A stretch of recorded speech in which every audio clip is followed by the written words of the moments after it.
What's up, guys? Hey guys, it's Wences, but for tonight you can just call me Odie in the Shadows. And I am coming to you to basically do my top 10 best songs and worst songs of 2014. Now, please note, all these songs hit on the Billboard Hot 100 year-end list, which means at some point during this year, they were hits. At some point during this year, they were on the radio, and at some point during this year, people were actually buying into it. Now, I will also be doing a list in the near future, which is the top songs that either charted but didn't get that much attention, or songs that basically were released with an album but were not released as singles. In other words, the quote-unquote filler, but songs that still deserve mentioning. With that said, let's start off with our worst. Now, at number 10, it's very hard to start off with a song that is boring. Now, let's add to this boringness by making it a song that everyone goes to when they're drunk and at karaoke. Now, let's add to this boringness by adding someone into the mix that really has not had any sort of career for a good 7-8 years, if that. Number 10 on my worst list of 2014 is A Great Big World and Christina Aguilera with Say Something. Jesus Christ, where do I begin with this? Well, first off, I know where to begin. Great Big World's album was really just not that impressive at all. I listened to a couple songs. I did like Rockstar for what it was worth, and I'll probably cover that on my next list. But for the most part, the album was just filler, and it was just painful to get through. Hell, half of the tracks sounded like they belonged in a Broadway musical.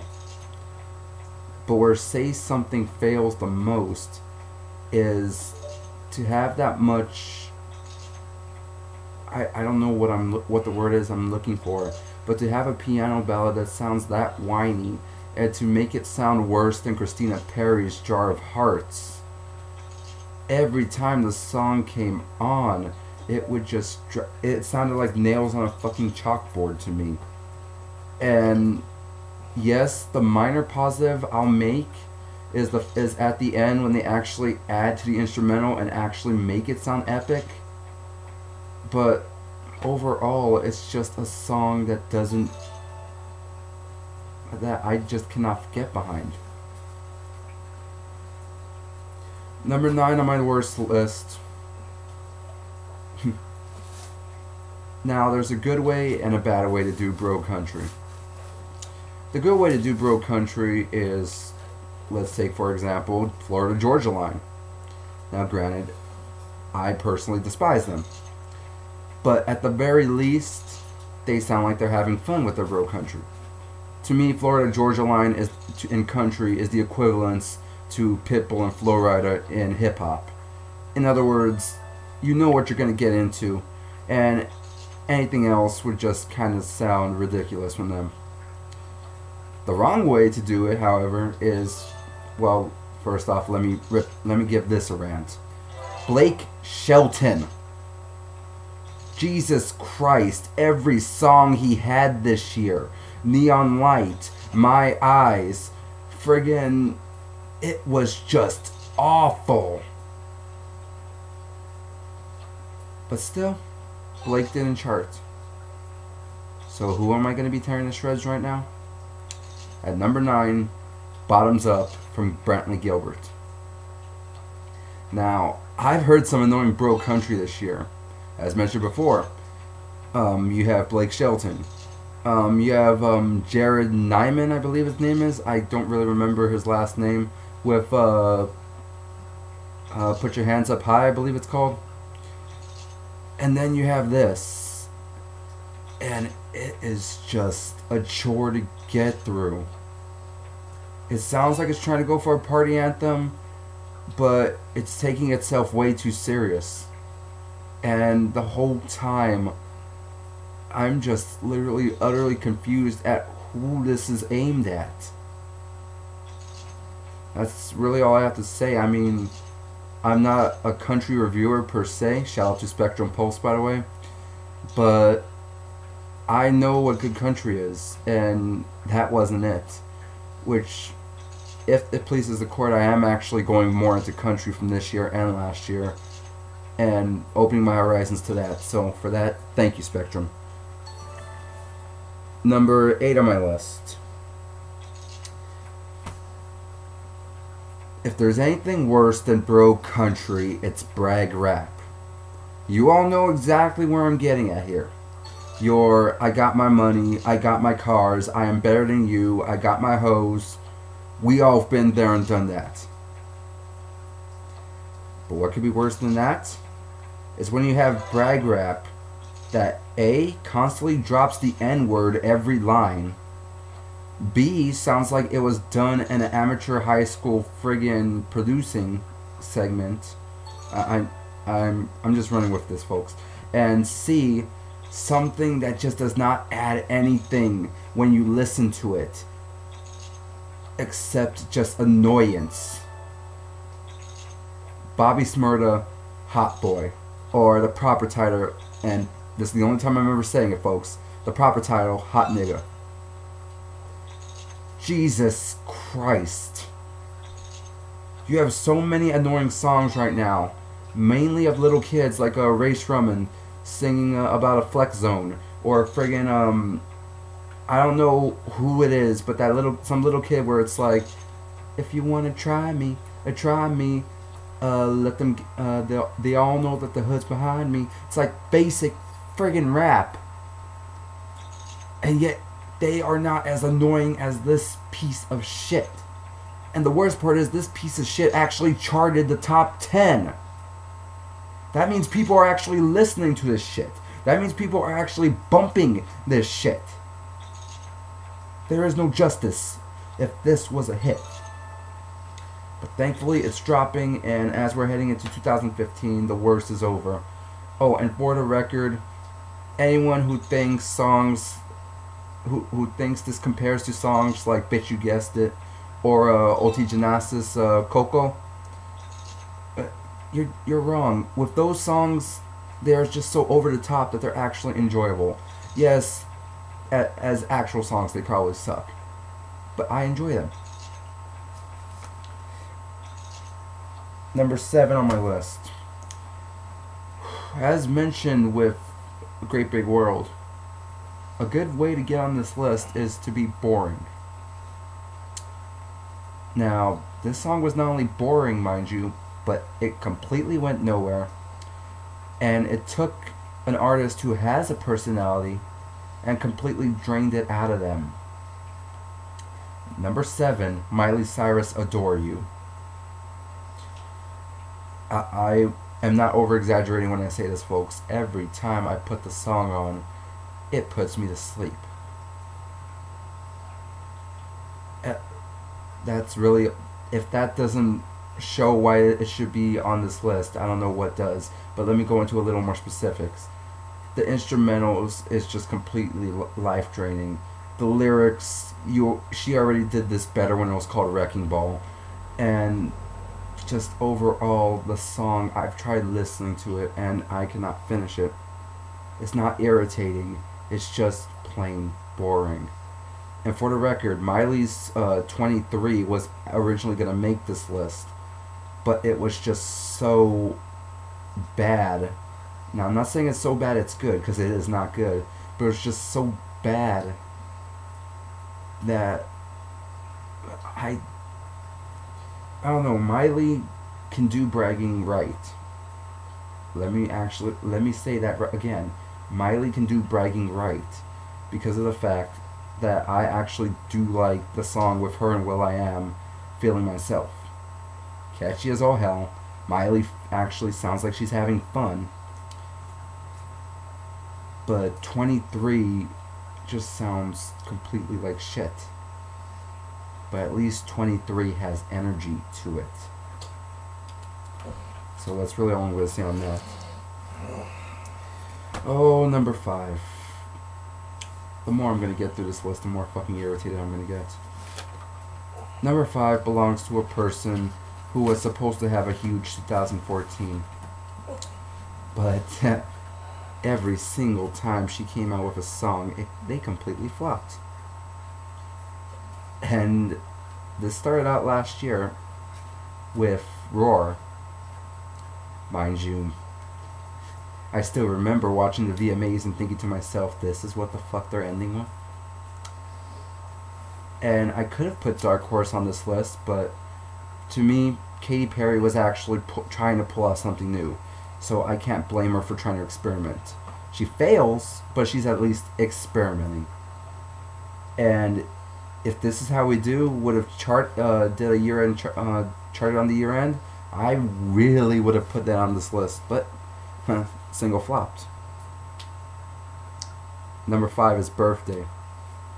Because the last thing I need to imagine is Katy Perry saying for me to close my eyes, and when I open, she'll give me a taste of her birthday cake, and she'll make me feel like it's my birthday every day. As you could probably hear, my boyfriend's trying so hard not to laugh at that.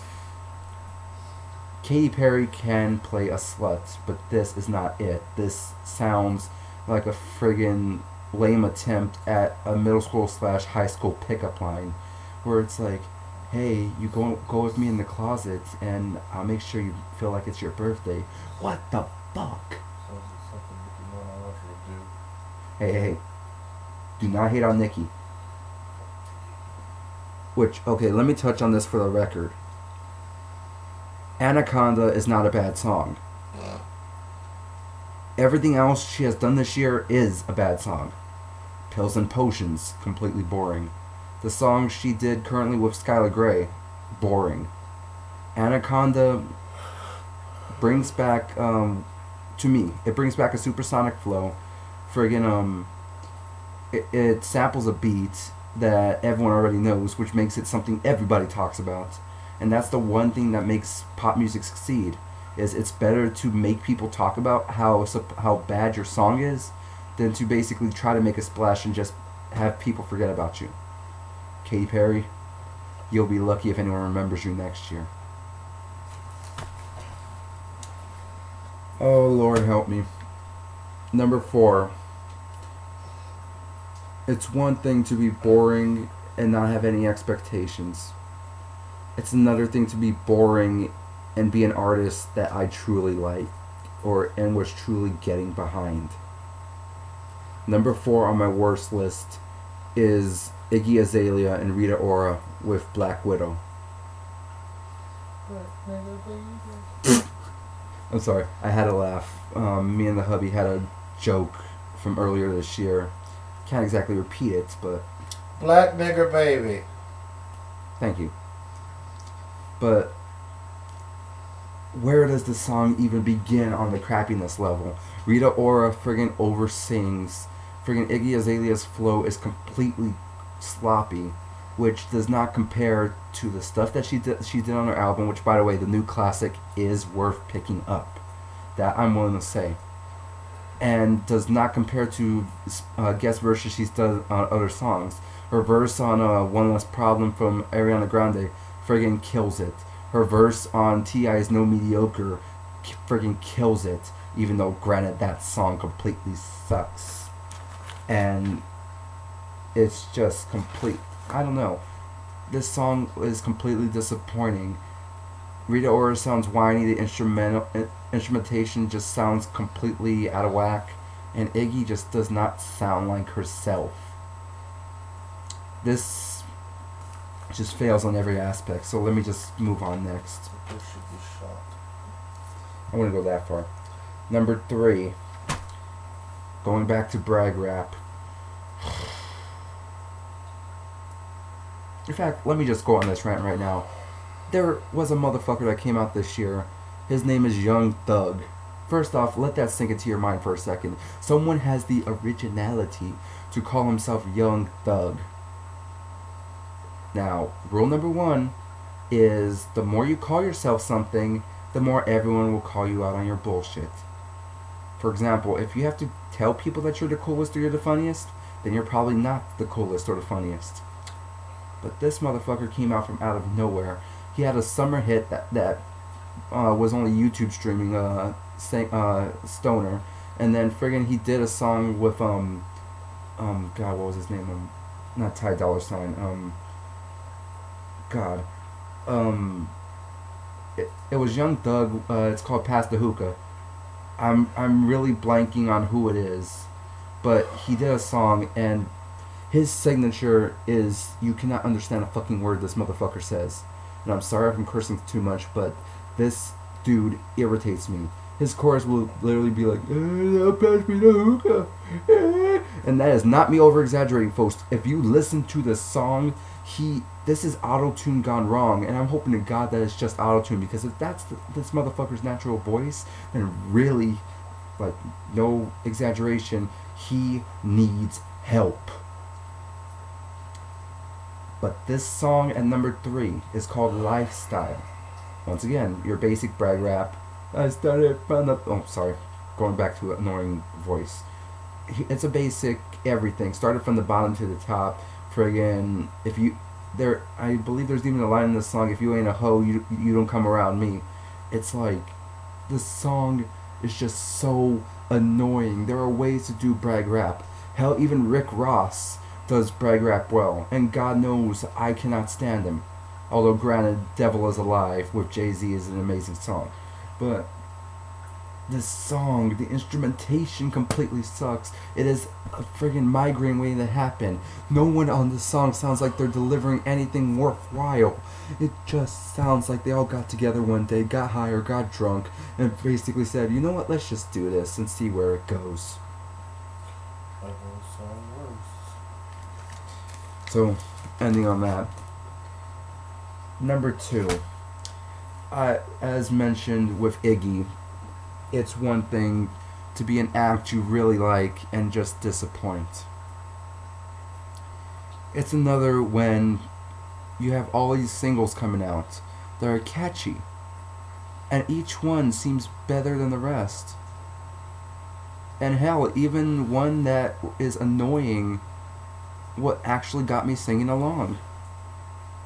And then you release this piece of shit where you can't tell what you're doing in your song, you can't tell what you're doing in your video, and the guest rapper just adds nothing to it, which is shocking considering who it is. Number 2 is Beyonce and Jay-Z, Drunk in Love. Huh. Well, let me get the obvious punchline out of the way. You must have been drunk to do this song, because this is the worst dancing I've ever seen you do. And this is including the infamous Deja Vu Catastrophe, which God knows I thought that would be your worst song ever in your discography. But B, you disappointed in this. Friggin', I was loving Flawless. I was loving Partition. I was even loving XO. And I thought at first that song was annoying, and then all of a sudden I was singing along to it, so I'll give you props on that. But this song is just...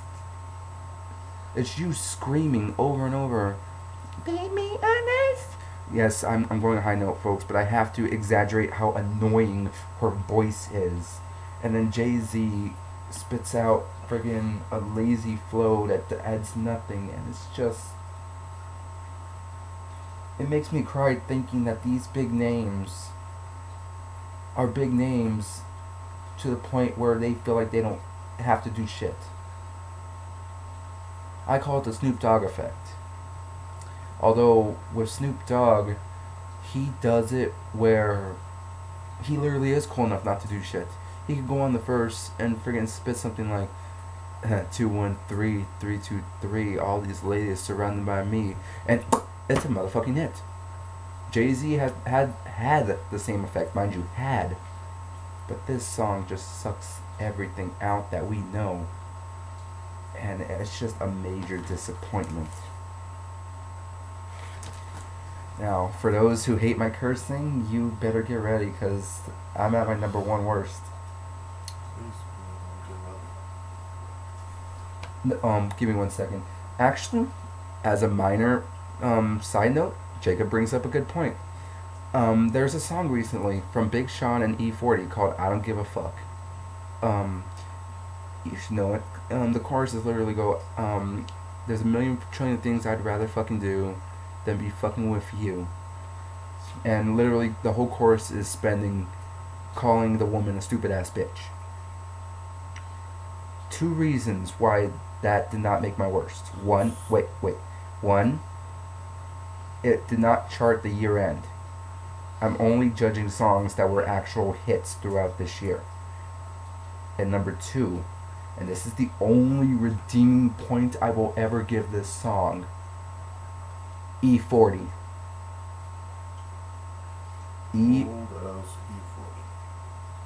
Old ass or not, his best is better than most people's worst. I mean, his worst is better than most people's best. Scratch that, reverse it. Hashtag Willy Wonka. Anyway. God, I can't believe I just hashtagged my own video. But the number one worst adds everything that I've mentioned. It is a song that is complete boredom. It is a song that is filled with cliche after cliche after cliche. Oh wait a minute, I skipped one. Huh, damn me doing this video in the dark. So hold on. Just a recap. Number 10 was Say Something. Number 9 was Bottoms Up. Number 8 was Hot Boy. Number 7 was Adore You. I skipped number 6. 5 was Birthday. 4 was Black Widow. 3 was Lifestyle. And 2 was Drunken Love. So let me rewind for a moment. Number 6. Bro Country. As mentioned before, in order to do bro country right, you have to sound like you're having fun. And that's the reason why, if you go back to hip-hop, you don't see people like Flo Rida or friggin' Pitbull friggin' self-examining themselves and trying to go with deep material. Because usually when a person does deep material, it fails miserably. Shit, Pitbull doesn't even do his own original material. That's true, but at least Pitbull sounds like he's having fun. And it's catchy as all hell. With the exceptions of a couple songs, such as, of course, not Moment in Time. Is that Moment in Time? Yes. Oh no, Feel This Moment with Christina. Oh God. Exactly. But number 6, and I'm just gonna touch on it really quick so I can get to my number 1, is Florida Georgia Line with Dirt. Crying out loud, people! If you're gonna do a deep song, don't make the whole song an analogy about. It basically sounds like a Discovery Channel song that you would listen to as a kid. This is the dirt that grows the plants. This is the dirt that you walk on. This is the dirt that you want to build a house on. It's like, we get it. It's fucking dirt. We drive on it. We do this. It helps us live. But God's sakes, you cannot choose a worse topic to choose a song. It's even more played out than fucking Fire. Which, God, do not get me started on freaking Alicia Keys' Girl on Fire. Because... But my number 1 song goes with the boring route. My number 1 song goes with the cliches. My number 1 song has amateur writing. And the worst part of all is my number 1 song was a top 20 hit. And it was to a point where I even feel ashamed to admit this is my worst song because I know I'm going to get backlash. But you know what? I'm going to be blunt. I do not give a fuck. So with that said, my number 1 song is Cool Kids by Echo Smith. The point of a song is to make us live a fantasy. The point of a song is to tell us a story. The point of a song is to listen to it, and whether it be to laugh, to cry, is to make us feel an emotion. All this song does is whine about how the lead singer wishes she could be like the cool kids, how she wishes she could change herself, how she wishes she can get it. Well, first off, at this rate, you're not going to get it, hun. But the fact is, people actually bought into this shit. That song gives me gas. Thank you. And I've tried listening to it. I've tried giving it a chance and be like, okay, maybe this song is more than just a catchy chorus. But it's not. All it is a basic... Oh, and I'm going to regret these words because I'm a fan. But it's a gayer, more whinier version of Glee, which is saying something, because all the song is talking about is, well, I see the popular kids and I see how happy they are. I just wish I could be them. I just want to be happy, but I don't know how because I'm not popular. It's like, it's that endless circle of emo-ness that fucking drives people insane. Kill yourself with emo fucking. Actually, I will actually make that statement. It will be controversial, but but it's actually said. Jacob just said, kill yourself, you'll make yourself more popular, and quite frankly, that is true. Mainly because of the rule of when a person dies, they're more popular. But going back just to the negative feelings of this song, it's the singer sounds like she doesn't want to change herself, that she just expects the happiness to come along, and she expects just to be popular from that. To me, it's despicable. You could have your pandering bullshit of like Jason Derulo's Wiggle. You could have your brag rap or your bro country. You could have friggin' a boring song like John Legend's All of Me. You could have friggin' mindless dance music. You could have any sort of stupid cliche that you could think of that's on the radio right now. Whether it be bad sampling, bad punchlines and raps, friggin' annoying choruses, chipmunk sound effects, auto-tune, any fucking thing. Robin Thicke's Good Girl. Good Girl, yeah, friggin' going back to Robin Thicke's Blurred Lines. But the point being, this song sounds like it was done by high schoolers in a fucking garage. And to me, it should not have been released, and people still bought it. So for those reasons, that's my worst song.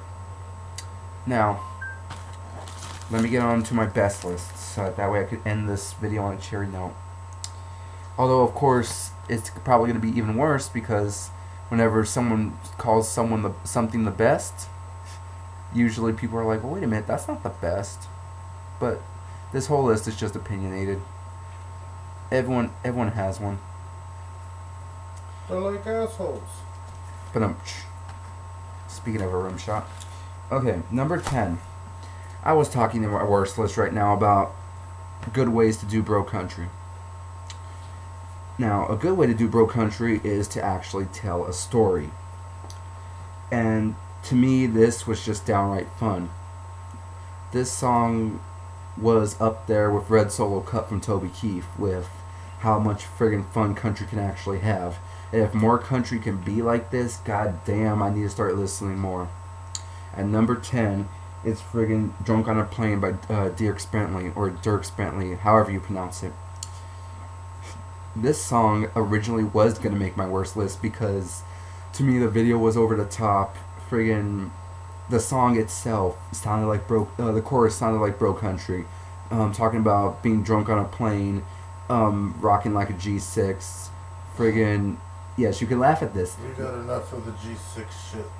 Trust me, you can laugh at this. This will all come around right now. And hell, even a line that says, while the stewardess is pouring me my drink, she hears my situation and basically takes me in the restroom and makes me join the Mile High Club. But I actually listened to the song, and it's basically one big fun revenge song to a girl that basically broke up with him, and he's saying, you know what? I'm gonna get off this plane drunk. I'm gonna call you. I'm gonna literally, the last verse is him saying, I'm gonna call you up drunk. I'm gonna tell you to kiss my ass, and I'm gonna hang up. That's how the hell you break up. Not with some whiny bullshit of how am I gonna move on. Not with some you don't know what you got until it's gone, which by the way, fuck you, passenger. And not by a text message. Precisely. It was a phone call. And he had fun, and now he's ready to move on with his life. That, my friends, is good old-fashioned country. Because he got a real piece of pussy. Precisely. But, yeah, all in all, the song is meant to be over the top. It's not meant, or at least in what I'm saying, it's not really meant to be taken seriously, yet the song is fun. It's a story that a good portion of people can actually relate to, and it's just fun. At number 9 comes quite frankly, an act that I should have gave up on long ago. An act that everyone's given up on long ago.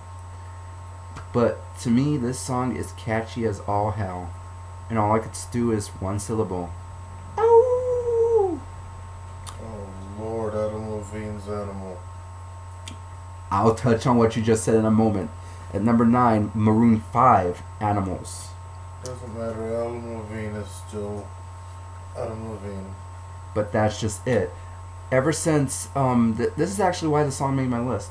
Back in 2012 is when the whole Maroon 5 is no more, it's the Adam Levine show started. I mean, come on. You listen to Payphone, you listen to One More Night, you listen to Daylight, which granted Daylight's a decent song. It's literally the Adam Levine show. Animals is the first song where I could actually hear the instrumentation. I could actually feel the passion behind Adam's voice, where I could actually hear the darkness in the tone, which compared to their first hit, Maps, completely blows it out of the water. Maps is good, but it's just so lightweight. Well, he's gorgeous and he can sing. He can sing the song names out of the phone book and make it a hit. As cliche as that is, it's true. And well, my boyfriend's fantasizing about Adam Levine for a second, which ew. There's also one more. Blake Shelton. Rough. There's one more element that makes this all worth it, and I may be the only one. When I listen to certain music, I can hear elements of other genres of music. In other words, like I could listen to a rap song and see if there's any hard rock edge. I could listen to a country song and see if there's any sort of pop edge. For some reason, with Animals at the end, I always hear like it could be a good punk cover. I literally can hear multiple drums. I could see this as a great live performance. I could see this as like a closer. That's because you only like the part where he howls the most. No, the whole song is like so dark and so mysterious. It's like the part where it's like hold on. I just like where he says, "I can smell your scent for miles."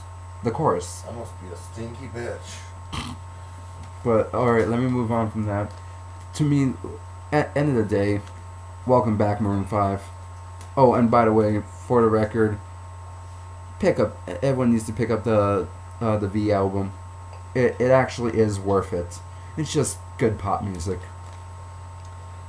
At number 8 comes, do not spoil it yet, babe, comes a song that when Jacob first heard it, he basically called it, or called the instrumental, a DJ Hero reject. Now, God. for me, I love this song. The album came out in 2012, and personally, I thought there was a track on the album called White Noise, which should have charted. But it took this long for the DJ to chart, and it took this long for a certain vocalist to actually break out, and I can't be mad. And number 8 is Disclosure featuring Sam Smith, Latch. Now, for me, everything works. From the way the instrumentation goes, it just makes you feel like you're in a fantasy land. It's to the point where you don't even need Sam Smith's vocals, but Sam Smith just adds to it. And if you ever hear the version of Latch acoustic that Sam does, it is out of this world. He uses his voice so well that I thought it was a studio effect, and it's not. He is the real deal. Now granted, Stay With Me was going to make this list. The only downfall to Stay With Me to me is that the song is too short, and while it builds up on tone, it really doesn't go anywhere. By mid song, you're basically adding a choir. Towards the end, you do a small falsetto, and then it kind of just ends. That's it. But with this song, it's a good dance song. And how I would literally put Disclosure up there with your Zeds, with your Calvin Harrises, with your David Guettas, even though we haven't heard anything from Guetta in a while. Alright, number 7.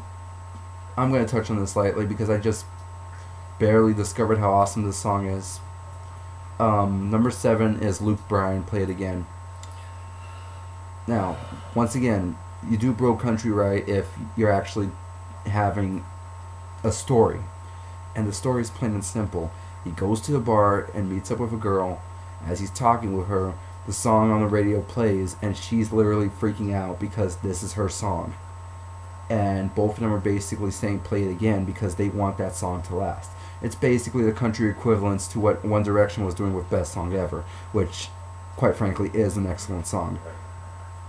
But everything works. The instrumentation actually works. And Luke, this is the second song you told me on. The first, while being really Bro Country, was That's My Kind of Night, which is like the worst of Bro Country, but at the same time, the guitar on it was sick, and that's what led me to it. But yeah, this is just a really good country song, and people need to listen to it. Okay. Number 6.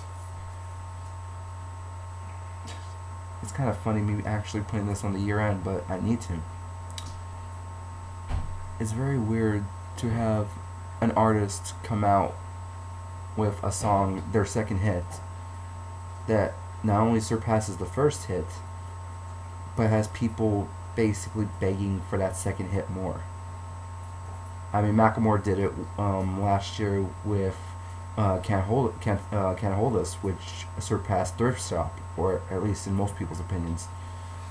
This spot belongs to Lorde and team.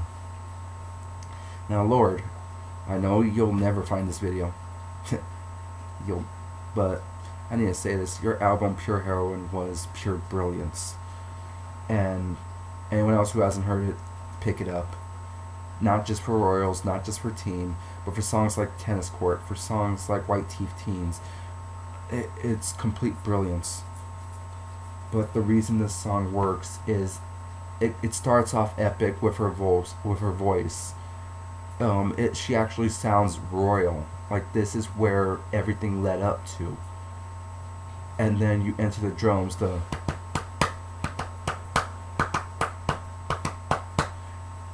and the song itself, it sounds, everyone took it as a romance song because we're on the same team. However, if the whole chorus even spills it out, we'll show them how to do it. We'll live this town of ruins. It's basically saying, you and I both want the same cause. You and I both want the same party. You and I both want the same end game. And the song is just brilliance. The instrumentation, Lorde's vocals, everything comes together. I know I'm going to sound like a broken record, especially heading towards number 1, but for Lorde, it completely works. Now, granted, and I am going to say granted, I'm not a fan of this new song of hers, Yellow Bead or something like that, coming from the Hunger Games movie. But odds are it'll grow on me. And Lorde, I honestly am anticipating your second album. Number 5. Oh, I'm gonna get backlash for this. Number 5 comes from a boy band. Comes from a boy band with 5 guys. Comes from a boy band from 5 guys who aren't from the US. You already know where I'm going with this. And number 5, 5 Seconds of Summer. She looks so perfect. Ha! Whoever thought I was about to say One Direction, screw y'all. One Direction didn't even chart this year, not even with Steal My Girl. Now, odds are they'll probably chart next year, but that's a whole different story once we get there. Now, they charted twice, mind you, with only 2 major hits, which was She Looks So Perfect and Amnesia. I love Amnesia with all my heart. I really do. The words are actually there. It makes you sound. It actually sounds like a legit "I'm sorry" song. And every time I hear it, I cry. And it's not a knock on it to not make this list at all, because it is a good song. But She Looks So Perfect. Every time I hear it, from the opening guitar riff to the opening vocals of hey, hey, hey, hey, to the opening drums, to the chorus, everything just gets me amped, and I'm singing along. And first off, the drummer, congratulations. That's some of the most precise drummings I've heard in a pop song in God knows how long. Vocalist, of course, kills it, both of them, because I can tell there's two different voices. The video, of course, is just pure fun. And it's like there's nothing else to say. This will get me backlash, but 5 Seconds of Summer did with one album what One Direction has not done in God knows how long. And which is a shame, because One Direction has talent. One Direction has everything. But One Direction is just single artists. I could not sit through a whole album. 5 Seconds of Summer I did. So congrats to that, guys. Number 4. Oh, this was a bad year for females in pop music. I mean, if I could show you the edits, I could tell you, I could show you Katy Perry again. I could show you, actually, was there anyone else? I mean, Katy Perry. Shit, there wasn't really any other, Paramore. Paramore did strike a go with Ain't It Fun, but really went nowhere else after that. Gwen Stefani tried to come back and that flopped. Currently Fergie is attempting a comeback but can't even break the top 50. So really, female pop stars are going nowhere except for one person. And it always comes back to her somehow. At number 4, Gaga with R. Kelly, Do What You Want. Now I know what everybody's thinking, which I'll lay that out on the table. Art pop flopped. Controversial statement, but it needs to be said. Applause was a good single. Do What You Want, excellent single, which I'll get to that in a moment. She released GUI as her 3rd single, and that flopped. And that's when everyone basically realized that the whole long video thing is completely played out. But Art Pop is a brilliant album, and I actually would take that over Born This Way any day of the week. But to me, Do What You Want just kicks so much ass from the opening bass line. From the opening bass line to the opening vocals between Gaga and Kelly, to the catchy chorus, to hell, even R. Kelly being potent in his verse. It's like, I can care less that he goes in another angle, because I'm used to guest artists not really knowing what the song's about. But this song is just catchy as all hell. And I really wish it would have went somewhere. Do What You Want, Gaga and R. Kelly. Oh God. Jesus Christ. The video sucked. The song sucked. Gaga looked like a whore and R. Kelly like a fucking retired crackhead. Well, that's what's funny, babe. There was no video ever released. Yeah, there was. Look on YouTube, honey. No. And then whatever the fuck they used it for when they were singing it together, I don't know what it was, but it was horrible. So, with that said, Do What You Want, for me, one of the top 10 best, because kick-ass instrumental, the vocals were actually on point, and I actually, got lost within the song. And So I guess he wants her to piss on who she wants him to piss on her, like he did the 14-year-old, I guess. And thank you for that joke from about 10 years ago. Now, at number 3,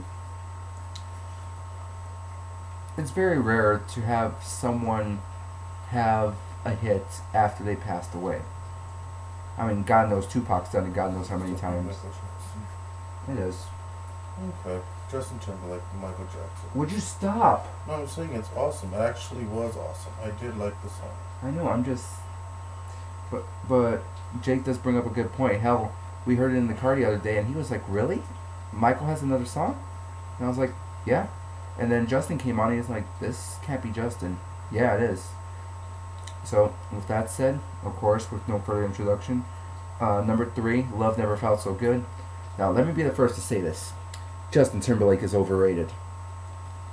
He has a good sense of humor, and granted, at times he is sexy. Cute ass with a little pipsqueak. That basically sums it up. Now, His music, on the other hand, no. He did good about the 7 years ago when he did a love. What was it? Sexy Back. Thank you, but I'm trying to remember the full album. It was not Love, Sex, Music, Baby. Fuck. Fuck. I forgot what the rest of it, what the actual album was called. But it was Sexy Back, My Love, Even What Goes Around Comes Around. It was a good pop album. Then he came out last year with the 2020 Experience, and what we got from there was Suit and Tie, Mirrors, and the so boring. It's not a bad thing. Where he's basically saying it's not a bad thing to fall in love with me, but the way he's done everything is just so boring. It's so calculated. It doesn't feel like pure pop.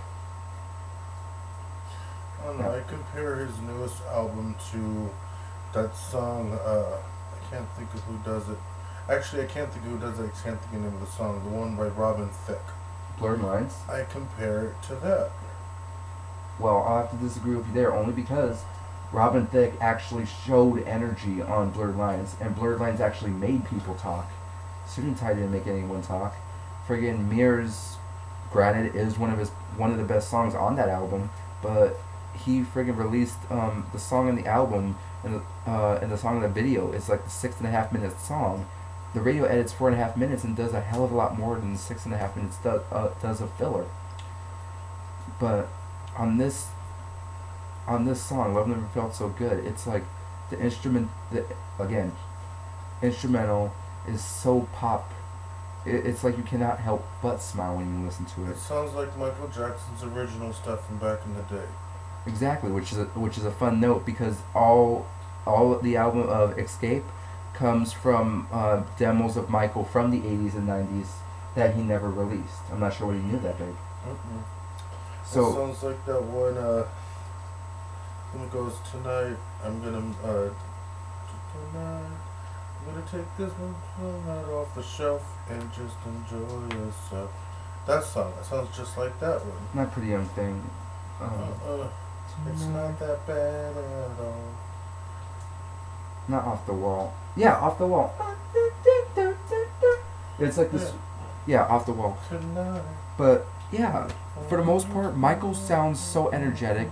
Freaking Justin Timberlake sounds so energetic. The instrumental just makes me smile every time I hear it. The music video, you can't help but smile at that music video.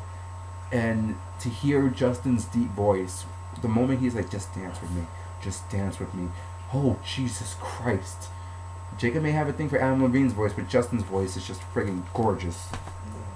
Justin's always made my nipples hard. Thanks. Now you just scarred our YouTube viewers. Now, sorry. Number 2. Ed Sheeran. Yes, we're getting to him. Now, as soon as Jacob friggin' comes down from planet... Hopefully it's his newest song called I'ma Be the One. It's so totally awesome. Which, I'll have to look that one up, but unfortunately it's not, because like I said, every song on my Best and Worst has to chart year end. Like, it has to have been a hit throughout this year. Well, this is #1 right now on all the radios here in Sacramento. Okay, so like I said, I'll have to look it up later.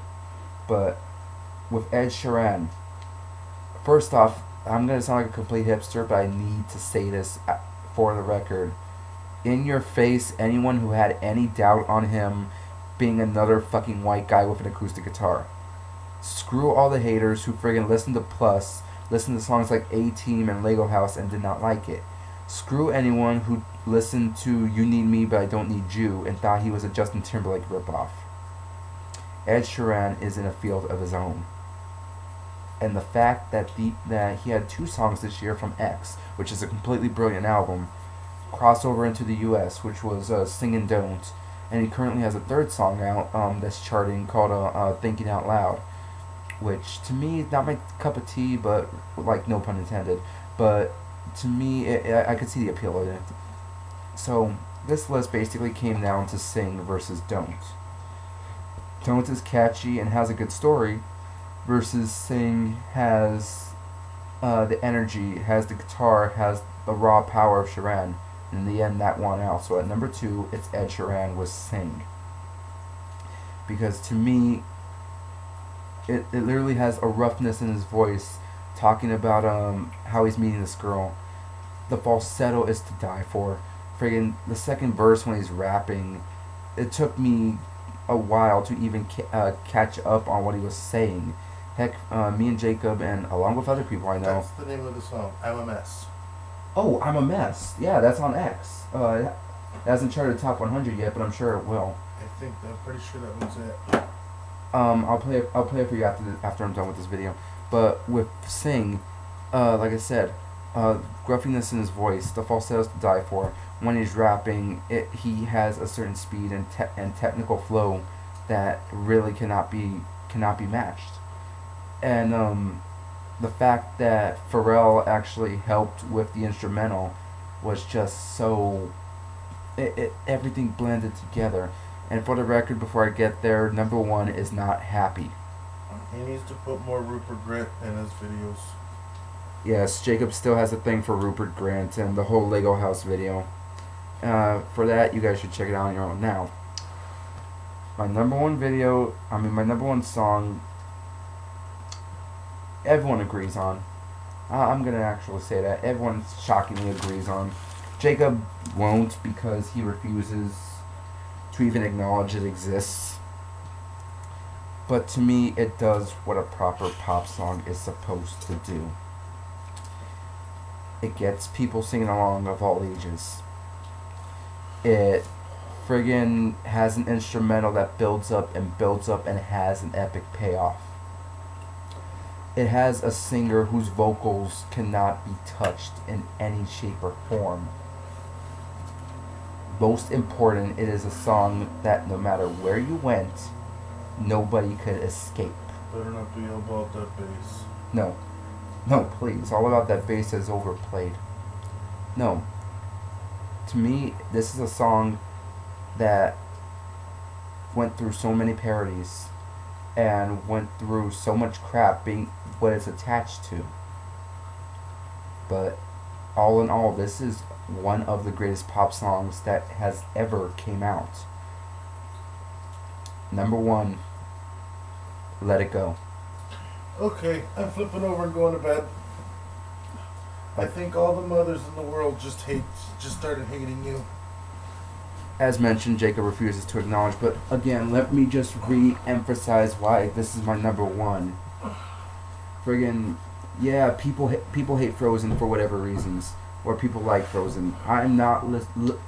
The film has nothing to do with my influence. What it does involve is the fact that the girl's voice, Idina Menzel's voice, is friggin' beautiful. Anything she touches is beautiful, and if you don't believe me, look up her cover of Poker Face. Friggin' the instrumental starts off with the piano. Friggin' you have the violins in there. You have the drums. You have every instrument that could possibly exist in one song. Beautifully done. Forget this song from Pocahontas went nowhere. Well, no, not true. Remember, give me 1 second, getting a small argument. Remember, Colors of the Wind was Vanessa Williams. It did go somewhere. But no, back on my subject though, the subject matter is just something everyone can relate to. And yes, I know I talked about cliches, and God knows I'm not even defending that on this. Let It Go is full of cliches. Your basic, it's time for me to break free. It's time for me to do what I gotta do. But the way it's done, it's like, it sounds so genuine coming from Idina. And yes, I'm gonna probably keep mispronouncing her name, but at least it's not as bad as John Travolta. Yes, that joke still is relevant for another 2 months until the next Academy Awards ceremony. But at the end of it all, it's just an excellent pop song. It's plain and simple. It's brilliant. And to quote another parody, another thing that adds to it is, as much as everyone wants to hate on it, at one point you've either sang the chorus to make fun of it, you've sang the chorus to sing along with it, or you sang the chorus just because it was in your head. And that's what a good pop song does. So with that said, I'm done with this video. Stay tuned for a future video that I'm going to be doing within the next couple days, which is the top 20 songs, or it's either going to be 20 or 25 songs, in which were either released as singles and charted Billboard but didn't really make an impact, or songs that just were left on albums just to kind of lay there and just had no public attention whatsoever, but songs that are so beautiful that need to be heard. So with that said, just remember, music's only as good as you say it is.